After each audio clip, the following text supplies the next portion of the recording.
What's up, gamers? It's your boy Amish coming to you live with a how-to video on veteran Black Rose Prison. Kind of going over some of the strats and mechs we used for our Unchained run. We did a triple heavy attack Sorc run.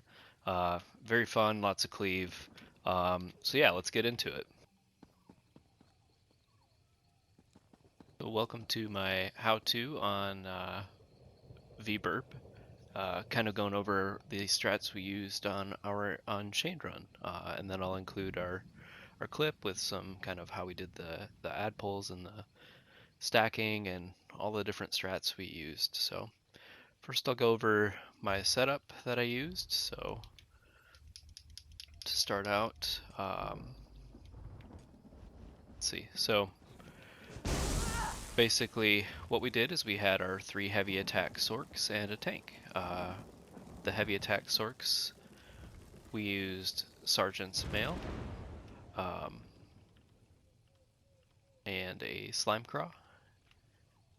That could be a Velkin, but the crit on this build is pretty low. Crit chance is pretty low. So, and then Stormmaster. Now you could use Noble Duelist, which would be a light armor set and get you closer to pen cap, but our tank was in Crimson and Pearl, which allowed us to get closer to that pen cap. For monster set, I believe he was using Tremor Scale, um, but I could be wrong on that. And then of course we've got our Oakensorc. This is for a 1-bar heavy attack build. And what we did is we had every one of us running Vigor, everyone running Wall, everyone running the Unmorphed Familiar, and the Twilight Matriarch. Then we would situationally use Destros or the Storm Atro, depending on whether it was an AoE setup or a single target, typically bosses, like first boss and last boss would use those Atros. And then we each had a flex spot. So for me, I was responsible for group breach. So I used Caltrops. And then on second and fourth arena, I'd swap to efficient purge. And then on those single target boss fights, mainly the last boss, I'd swap to Ellie Sus. Um, so we had another DPS that was running Crystal Weapon for boss fights, and on Trash running Pulsar to reduce the max health by 10%. And then on bosses, using Crystal Weapon to provide the Sorc buff, the Minor Prophecy. Then our other DPS ran Orb the whole time. So that was kind of our setup there. You'll note I dumped a lot of skills, so I've got a bunch of skill points. You could dump even more than that and make your skill swaps a little faster. So that would be something I'd recommend if you have an armory slot available. Just save your builds with as few skills as you'll need to complete the content. For CP, we used Fighting Finesse, Master at Arms, Exploiter, and Weapons Expert. For the red CP, hit with these 3, and our good friend Celerity. I find Celerity really helps on a heavy attack build, allowing you to keep your heavy going while still gaining some movement speed to avoid cones and AoEs and things like that. So I do recommend that. Your flex, if you wanted to run something else, I would pop out Rejuvenation for either Expert Evasion. If you're just going for the clear, Spirit Mastery, that would be my recommendation. Another one would be running one of these 2, depending on what you feel you need more sustain in. You're doing a bunch of heavy attacks, you shouldn't have any issues with mag sustain. That's kind of one of the beauties with this build. But the stam sustain, if you're avoiding mechanics, doing a lot of roll dodging, a lot of bashing, that one can actually be pretty good. So that would be another option for you as well. Green CP doesn't matter. So then if we look at the character sheet, just so you can see that, I'm running Bystat Food and the Thief Mundus. So by stat Thief Mundus. You could absolutely run Sugar Skulls if you are having a lot of issues with roll dodging and stamina sustain. That can help you out. And then for potions, um, love the good old tri-stats for this. Being able to get some stam back is really useful. Another option would be running these guys here, the armor pots. So you basically treat this as another heal if you're out of mag for whatever reason or something like that. You can use this, or you can keep it up on cooldown for the resistance buff. That resistance buff would stack with other sources of major resolve or minor resolve, so it is a unique buff. So if you pop one of those, we go back to the character sheet, I'm at 25 to 27. If I had a source of major resolve, that would jump it up to 31,000. So you're basically a tank. So it's pretty effective. And yeah, but I liked the tri-stats because they help you with the stamina, but you don't really have a way to get back. Because your mag, your heavies restore mag, not stam. So here we're running up. You can see I've got Destro slotted. That's because we're in a, ad phase AoE setup to start. We're going to stack on the left side. Always refer to it as we're coming into the room, left or right. So here we're on the left. We get our pre-damage down. I've got my heavy queued up.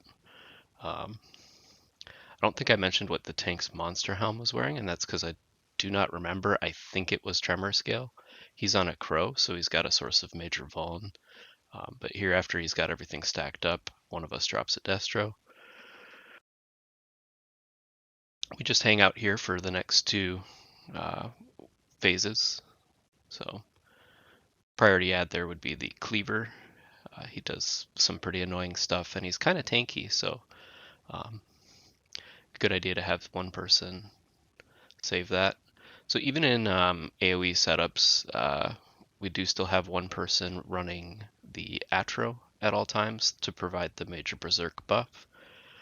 That gives it to the whole group now. So it's a good ulti to have in group everywhere, but it's really nice in here too. So that was wave 1. Wave 2, it's the same spot. Layer pre-damage. So here we get our first incinerator. They have an interruptible mechanic that sends fire out to the whole group. That would be your priority add target. The archers in here do have a wind up and a heavy that will one-shot a DPS. You can roll it if you time it. So if your chest glows red, you can roll dodge that. It's a little tricky to time. And chaining it in will interrupt that heavy. So getting everything all stacked up is the name of the game. That way the lightning splash damage just melts stuff.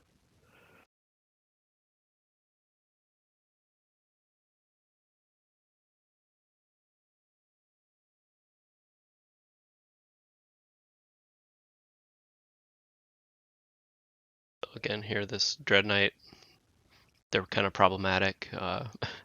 They do a lot of knockback stuff. So we move across the arena. So now we're on the right side as you enter. There will be one ad wave here of just kind of piddly stuff, and then the next wave of ads will we'll have an incinerator on that spot that I was just at there.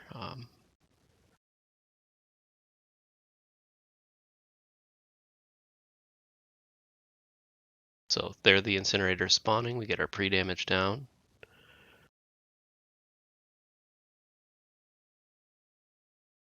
And then the next one will spawn on the same side, but on the spot I just put caltrops. In general, don't stand behind your tank. There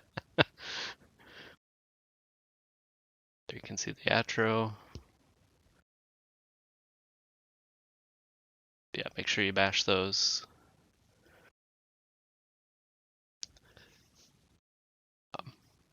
You can completely ignore the flame atros that are spawning throughout the duration of this arena. They're just going to respawn. Now this one's a little bit tricky. We've got there will be a moment here where we split up a little bit. So you've got a cleaver on each side, I think, and then a archer, I think it is. But tank will grab all that and stack it mid, but then wave 2 of this this round, one DPS will go to the left and one will go to the right, because there's an incinerator on each side. So you split up here. That way that you can get the bash. The tank should taunt both of those and try to pull one into mid like that. So that'll allow a nicer stack and keep the DPS closer together so that we can all heal each other. From here on, I would not recommend using any ultimates so that you can save them for the boss. Really probably wouldn't use ultimates on the incinerators either. You can use them right away at the first group if you wanted to, but that would be the latest you can. So here I swapped from Destro to Atro. I didn't feel confident about having enough time to swap to Elisas here, but that would be a good option as well.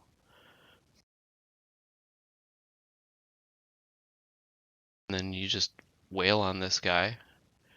He will do a meteor mechanic where we all have to spread out and not overlap those. And do block it once it lands. So ideally you want to hold this guy really, really close to mid, kind of where that blood altar is. That way when he goes to, or she goes to port, she's in all of our dots still. So there he's pulling him back. And now we go to this phase. I don't spend a lot of time here, but you do want to make sure you're following that circle, and that we call that pinwheel mechanic. So do stay away from that door. It opens inward and you can get stuck on it. So here I swap to purge, because this one has a boatload of nasty dots. A lot of the dots actually come from the little spiders, so those are a good one to get chained in. They're not going to one-shot anybody, but it does stack up and is annoying on the sustain for purge. For this entire arena, until we get to the boss phase, we're going to stack in these bushes left to start. And that's because the netches always spawn in the same spot. So you saw that one spawn at door, exit door. Eventually there'll be more and more netches, but there will never be one that starts on that bush. As the netch moves in, we'll move towards exit. So see that? Now it's on bush, we're standing on exit door, and then it'll turn around. So during this phase, the crocodiles have a one shot, so I'd recommend those. The Beastmaster, that conal they do will put a nasty dot on you. So just sidestep and avoid that. There is a interruptible that it does as well, a heavy that will also one shot. But if you can delay bashing it, the Beastmaster is not doing any other mechanics, so you can get more damage without incurring any extra damage from him. But that's a little sweatier. If you want to just bash it right away, you certainly can. I do have all of my buffs turned off so that I can see when I need a purge. Here we've got a Hajj spawning. This is an awesome time to ulti bomb.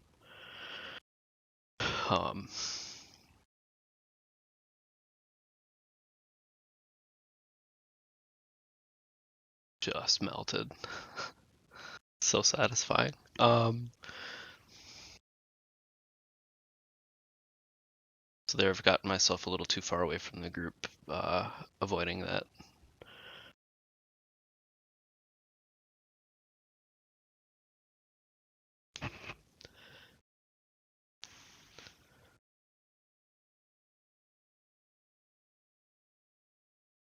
looking. Tank is just bringing everything, dropping it off for us to just knock down. Start of a round, we're at the bush, focusing what spawns at exit. In this case, a troll.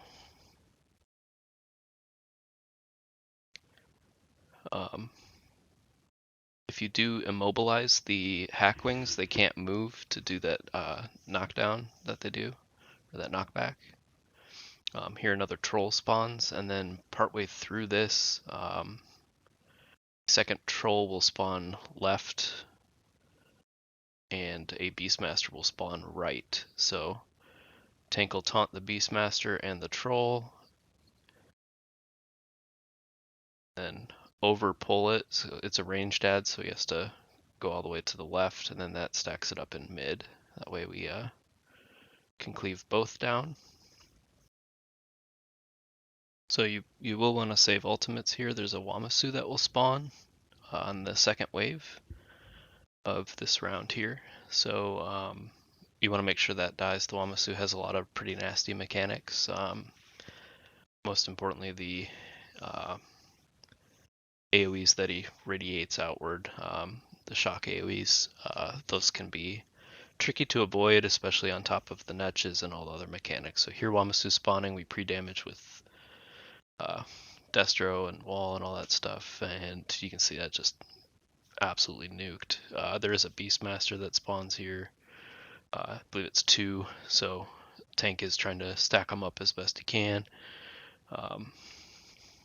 By, again, kind of what I call over pulling, kind of go from one way to the other and stacks them up pretty nicely in mid. Mid is where we'll be starting for the next boss fight.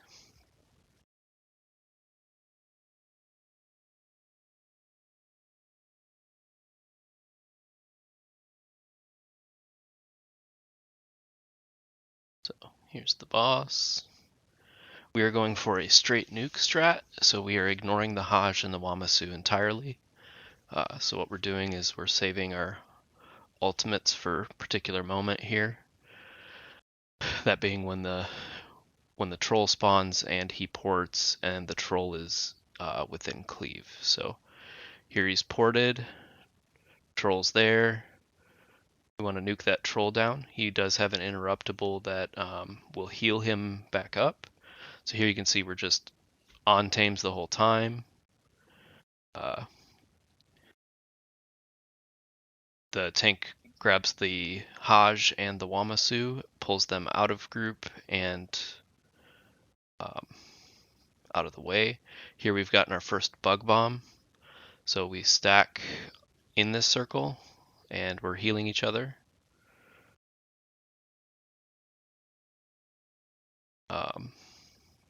Sharing the damage that does. So once Tames is dead, the ads go away and we don't have to worry about them. So that saves a little bit of time. It's a little bit scarier and spicier and definitely harder on the tank. So if you're more comfortable burning the Haj down, I would do that. But this is what we found to be a faster strat. Get out of that arena as quick as possible because there's just so much that can kill you between the netches and all that stuff. We didn't really get to see some of the mechanics that the Haj does, but he does put his head in the ground and shoot a conal series of AoEs. It's best to roll dodge those and have them not pointed at the group so you don't even have to worry about it. I've kind of mentioned the radial that the Wamasu does. That can be, like I said, hard to dodge with all the other things going on. The Wamasu will also charge across the room in the direction that he's pointing. So generally the tank will want to point that at the group. Here we're on round 3. It's a total cleave setup. Stack in mid and burn. Pretty straightforward. Obviously interrupt the infusers or everything else in rages. What we did find is that sometimes the cold mages in here can be a bit of a problem if like 3 or 4 are focusing one person. So it seems like every time we were in here, somebody was selected. um, so yeah, just stack everything up mid. Looks like we got an infuse off. Whoops. So just, if you kill it and it's infused, it does nothing. So just kill everything quickly. We do try to stagger our ultimates too, so that we're not all just ulti bombing the same set of ads, but you do want to kind of have an ulti for each wave. So kind of call out, hey, my destro, I've got next destro.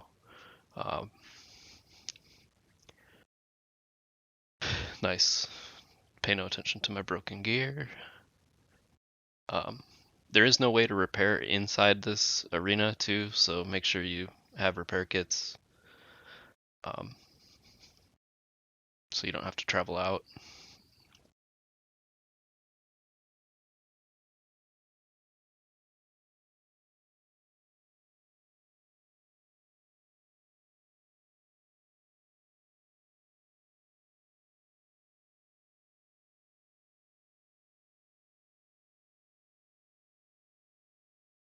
This arena is a welcome break from the previous one with all the niches and things. You will see these little kind of ghostly AoEs. Those are for the boss. During the rest of the arena, you do not want to step foot in those, or 3 ads will spawn and you'll be CC'd, which if other things are going on can lead to a death. We'll actually get to see that in action here on our on the boss. Things get pretty spicy, unnecessarily so, but it's Black Rose. Shit's gonna happen.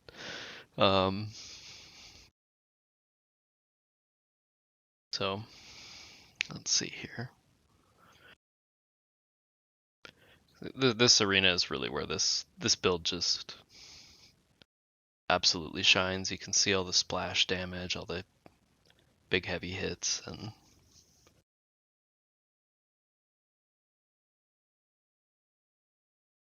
it's kind of fun. It can be a little tough when everything's stacked up so tightly to see those bashes, so if you do have a DK tank, this isn't a bad arena for deep breath. Ours is Crow and has been running Colossus the whole time.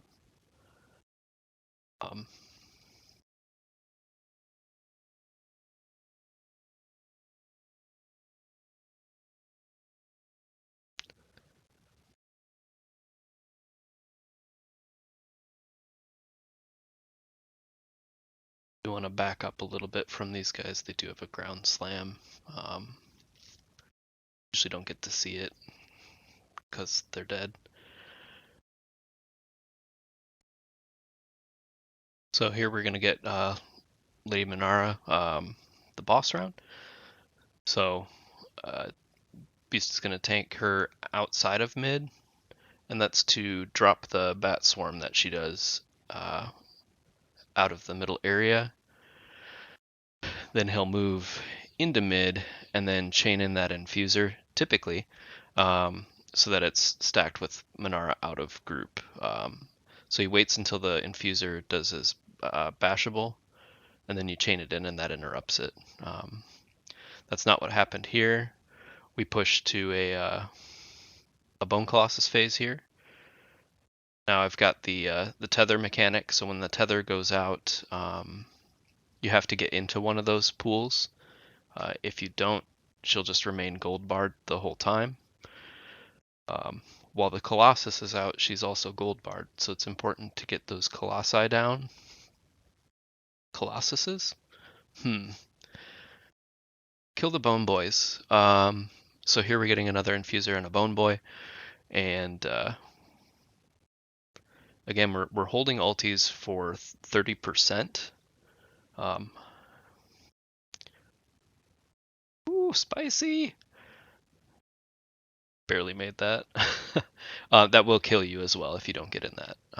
So it's very important to know where those open and available pools are.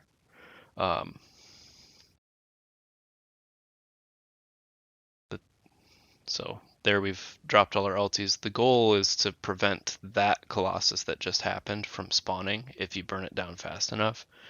And then you can skip this really spicy part here. So we've got 2 infusers out, a Colossus. There's a lot of ads. Those little ads on the side, jeez, this is so spicy. Those little ads on the side can combine into another Colossus. So when that happens, now she's gold barred again. So it can just be real tricky. This has been brutal on the tank sustain, I'm sure. Fight lasting this long with, you know, some pretty heavy hitting things. The Colossus has a huge windup that's hard to time the roll dodge of. It's the same windup that's in Fanglair on the hard mode with the crystals, the Colossi that spawn there. So if you've ever done that, it's the same timing on the roll dodge. There we get it done. That was probably our ugliest that's ever gone. But a win's a win. Nobody died. But that was, we made that harder than it needed to be. So if all those little ads get chained in, we don't get the extra Colossus. If we can get the boss, kill the boss before the last Colossus phase, you know, then we can skip a lot of that. So here I swapped to Purge because we're in an arena with poison. And our good friends the Netches are back. This round is a miserable place. Really tough. In particular, the next round is quite challenging, so I would not recommend using any ultimates on round 1 of Arena 4. Here we'll get a incinerator, so these are the bashable guys. These are all, basically round 4 is all of the mechanics that you've already seen, but thrown together into one. Here we got infusers with incinerators, with crocs, with, you know, so it's all the things from the previous 3 rounds thrown at you all at once. So you've got flame atros that spawn, you've got your netches, everything. So here we get a Beastmaster. The tank is, you know, pulled it from exit door, ran to entrance to pull it into mid.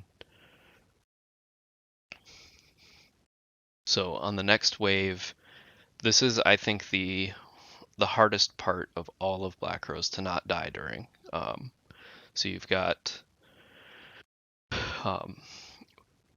wave 1 here has an incinerator on this side, and this part isn't too bad, but the wave 2 that's spawning now, there's a lot for the tank to grab in a very quick amount of time. You've got archers that one-shot, you've got the Dread Knight that stuns and CCs. So I do recommend an ultimate here. And then what we have is 2 incinerators spawning on left and right. So again, we're going to split the DPS up, make sure they get bashed, and while that's happening, the boss has spawned. So this is an absolute nightmare. So just getting everything kind of stacked up, cleave down, get rid of all the extra stuff, and then focus the boss. You know, with this build, there's a lot of cleave, so it shouldn't take too long. But she may go to mid, and you may see the pinwheel mechanic. But if you burn her fast enough, you don't have to. So, again, that's probably the hardest part in Black Rose, in my opinion.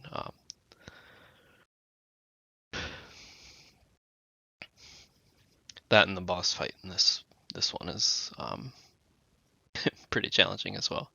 So here we've got another Beastmaster, so our tank is pulling the Beastmaster that spawned at exit door into mid, stacking everything up. So now we'll get Tames the Beast will make an appearance again. We are saving ultimates for that, but one person will drop an ultimate for the Hajj. So we're staying very ranged here until our tank has got him pulled away from group. A second ultimate's gone out to kill this Hodge. The Hodge has a lot of stuff that's really annoying to deal with. Like that, you'd want to roll, see those AoEs. Then that's dead, and then Tames will spawn. So I'm... Oh, we got a spider.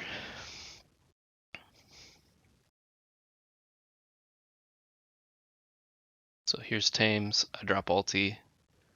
We want to kill him as quick as possible. The troll's gonna spawn and then despawn. So you only have to get these bosses down to 66% before the fight ends, and they go away, only to come back at the end. Spoilers, sorry about it. But you'd have to clean up all the other ads that were there. Round 3 is Lady Menara, so on that one I would not recommend ultis, because you're going to need them for the gauntlet of the next round. So just hold off on your ultis on Menara. She's not too tricky to deal with. Tank's just bringing everything to mid, and we're burning, avoiding AoEs. I'm hitting purge. In addition to the poisons, the flame atras actually have a pretty nasty dot that they do as well, a burning proc. So it's just good to every once in a while hit that. Here's Menara. You'll note there's only one pool to go to if you're tethered, so if you step in that by mistake early, you could end up wiping the group with it actually. So it's really important to know where that is so that you don't stand in it and that you know where it is to go to it quickly. It's also a good idea to be more towards mid. That way you can get to it quickly. So this next series is all the bosses that you fought up until this point all at once. I'm going to slow this down because there's a lot to talk about here. So first thing that happens is Emodius will spawn. So that's your first arena boss. Does the pinwheel mechanic, has the fire meteors, so you will need to back out of the meteors. While we're fighting this, Tames is going to spawn. Once Tames spawns, then we just ulti bomb right there, cleaving Tames, Emodius, and then probably the Wamasu that spawns. So here we've got close there. So yeah, again, block those meteors as they land. Tames has appeared, Destro ulti. So we're focusing Tames and cleaving Emodius here. So all of our ultis are going,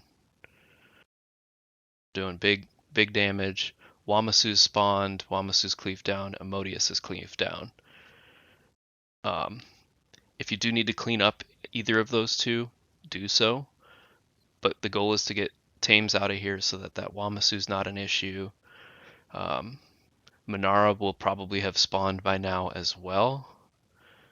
Watch those AoEs. So there, I think that's Menara. So anyway, be prepared to grab it. Sometimes she spawns inside the Wamasu, which is very annoying. Yes, that is her. So we're killing Tames. That will clear out the Wamasu so that all we have to do is take care of Menara. Menara will do the tether mechanic, so just be mindful of where it is. It's currently kind of towards exit. So you do not want to step in that early, or she'll just spam that move where she tethers someone and you won't have the pool to cleanse it off of you, and it'll probably be a group wipe. You can use the res sigil in a non Unchained, but so again, checking for where it is, just making sure. So there, Beast got the tether mechanic and then moved in.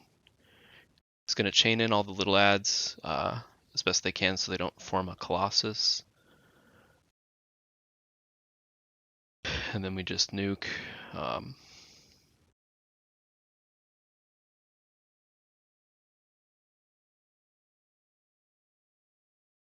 One special note on the bat swarm, it does seem like the telegraph, the pink AoE for it, is actually narrower than the actual bat swarm. So if she does that move, it's a good idea to be further back. Let's see if we can see that here. No, because she's dead. Nice. So that is also a very tough fight. So do be prepared to struggle on that. Again, um, more reps on those hard spots. That's kind of what helped us out, is on areas that we knew we needed to clean up. We'd spend a little more time.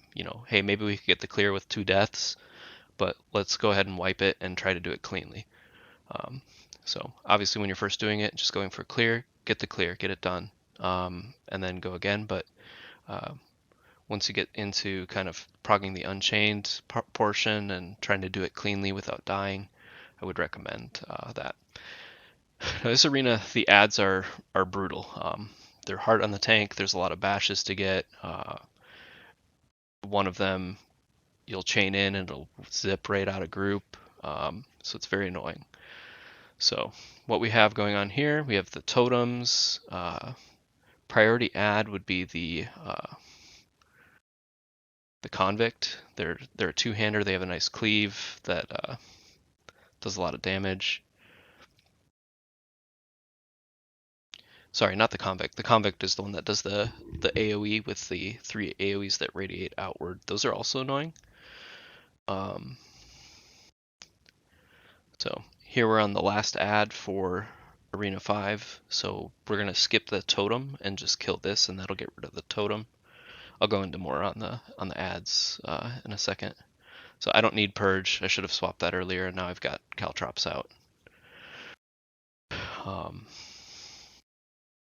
So here, just dot up mid. Again, you want to kind of coordinate your ultis so that one person ultis, or maybe 2 people ulti for an ad phase. The prisoner's the priority ad. They're the ones with the 2-hander. The convicts move, get chained in, run out, drop a big AoE that radiates 3 AoEs outward. It's best once you see that big AoE to just back up away from it so you can see where the 3 radiating AoEs will be.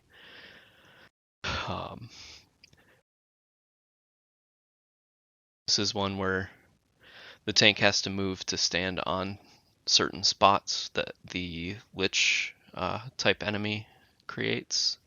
So I'll see if I can see one of those in a POV.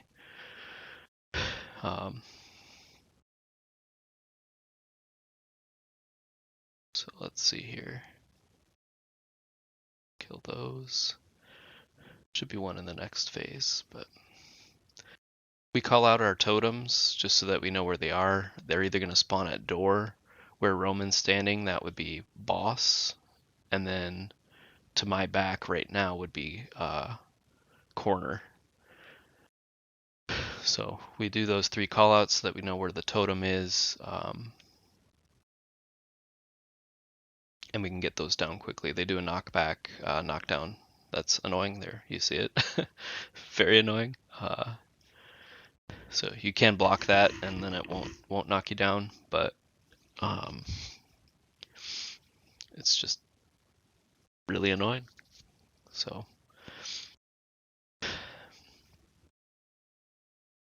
let's see. This should have a Lich boss here, I think. Yep. Totem corner. There's the little AoE thing that the tank has to stand in right in front of it. It's kind of like those mechanics in Scale Collar, where it shoots poison to everyone if you don't stand on it. So kind of a plug the hole mechanic. So we bring everything into mid. And you can, so there you can see that AoE. I back up just to make sure I don't get the radial AoEs.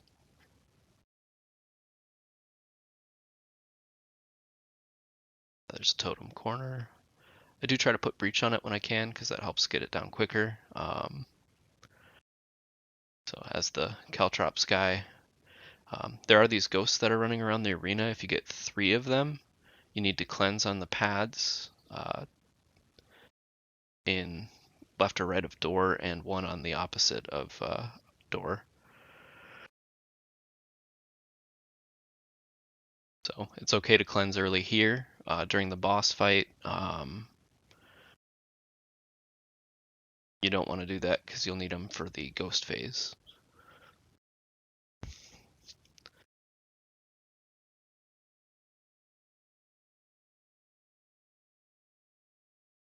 So I'll try to show that. This is one of the spicier parts too as well of this arena. There's a lot of ads, a lot going on, a lot of things to interrupt and avoid. It's very hard on the tank, this portion, so getting out of this phase quickly is important. Feel free to ulti here. It might make the boss take a little longer, but getting out of this phase cleanly is hard to do. Now I'm just got my ultimate. We're towards the end. I'm not going to use it. And then be ready to swap your skills. So I'm going to swap to Elisus. I'm going to swap to the Atro.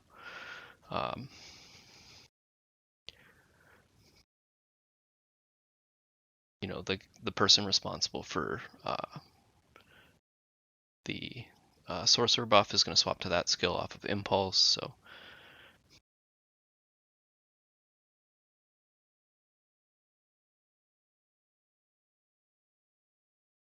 So here you can see we're stacked mid. The reason for that is just so we don't move them and we can get more damage. We do kill the totems when they come up. And then I'll try to show our paths here. I'm responsible for cleansing picking up these ghosts here.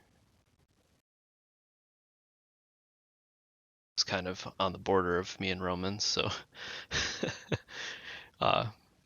figuring out how you want to divide the room is important. There we've got a totem corner, so we'll kill that and then go back to boss. The tank takes the boss to as you're facing in from entrance, to the right of that cleanse pad that's on my left right now, right where he's standing, so that the boss drops negate in that spot and then moves out towards where that totem spawns. That way, if a totem does spawn there, we can cleave it. Here we've got another ghost phase. So I basically couldn't. That was rough. You need to get 6 total for the group. So if everyone gets 2, that's great. But sometimes they spawn in weird spots, and somebody's going to need to grab 3, and someone else is going to need to grab 1. That's what happened there. So here you can see we just nuke, try to keep up your vigor and all your other dots better than I am.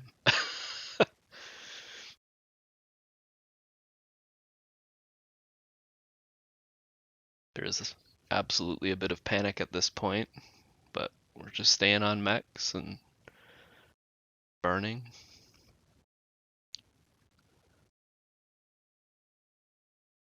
So there my screen's turned blue, that's when I've got 3 ghosts. So there's gonna jump, drop negate, totem, see, dropped negate, and then he is pulled out of that off to the side, and here we're gonna just burn it down all the way. Skipping ghost phase, we know our burn, we know what we can do. We're for sure gonna get there. One note, I need dots that are on him will be cleansed once he jumps, I think. So skipping that can be pretty sweaty. So hopefully this helps. I know there was a lot to go over there, but yeah, that's what got us our clear anyway, and it was a lot of fun. The heavy attack Sorc, you're gonna get some flack from some people that it's cheese. I would tell people, try it out, see how you like it. I found it helped be able to do damage while focusing on the mechanics at hand. And it's not easy. It's not just an easy button that makes it an automatic clear. You absolutely have to do all the mechanics. You have to, kill things quickly. So it's maybe not as sweaty as a traditional setup or a 3 DPS setup, but um, it's really effective, has a great cleave, and I think allows you to take a little more time and focus on mechanics. So I liked it. It's a lot of fun. And yeah, kind of a neat way to do it. Glad to see that they gave him some love. So I think I show CP here at the end, but I think I showed it at the beginning as well. It's been a long video, so thank you so much for watching, and we'll see you on the next one. Good luck out there in Black Rose. Go get Unchained.